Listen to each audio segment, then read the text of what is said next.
Là, ce qu'il faut comprendre, de toute façon, c'est pas qu'une question de moyens, c'est une question d'organisation, ce que vous avez à vivre avec les unités Covid.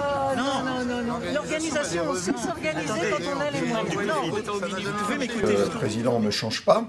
Il est dans la même fibre qu'il suffit de traverser la rue pour trouver un emploi. C'est de la provocation, c'est du mépris pour les personnels. D'ailleurs, ça a été ressenti comme un mépris et ça attise la colère parce que l'insatisfaction des personnels est grande par rapport au Ségur de la santé. Nous avons notre journée d'action du 15 octobre. L'urgence aujourd'hui, et il ne manque pas pour cela de chômeurs, c'est l'embauche massive de personnel et la revendication de la CGT, mais qui est relayée largement, c'est la création de 400 000 emplois dans le secteur de la santé et de l'action sociale, 100 000 à l'hôpital, 200 000 en EHPAD et 100 000 pour l'aide à domicile. Alors, bien sûr, on nous répond, il n'y a pas assez de personnel qualifié disponible. Mais ce que nous disons, nous, c'est que pour soulager le personnel qualifié en attendant qu'effectivement on en forme, eh bien on peut embaucher ce qu'on appelle des agents hospitaliers. Ce sont des personnes qui sont formées sur le tas après leur embauche. Et ces personnels pourraient soulager très largement le travail du personnel qualifié, que ce soit à l'hôpital, en EHPAD. Mais le système hospitalier aujourd'hui est à l'os.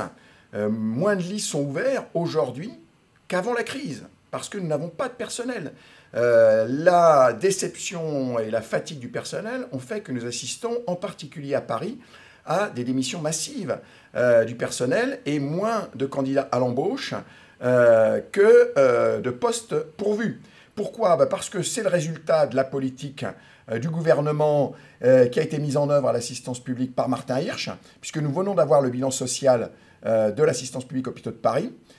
Entre 2016 et 2019, le bilan de Martin Hirsch, c'est 3300 suppressions d'emplois. Et quand on regarde de plus près, c'est 3700 suppressions d'emplois titulaires. Donc non seulement on supprime des emplois, mais en plus, on augmente la précarité. Donc il est clair qu'il ne suffit pas que M. Hirsch vienne devant la radio d'État et les journalistes complaisants pour expliquer qu'il a du mal à recruter. C'est le résultat de sa politique. Il a supprimé du personnel pour faire des économies. Il a imposé contre l'avis majoritaire des syndicats une nouvelle organisation du temps de travail qui rend la vie impossible et qui entraîne des démissions massives de personnel. Voilà la situation.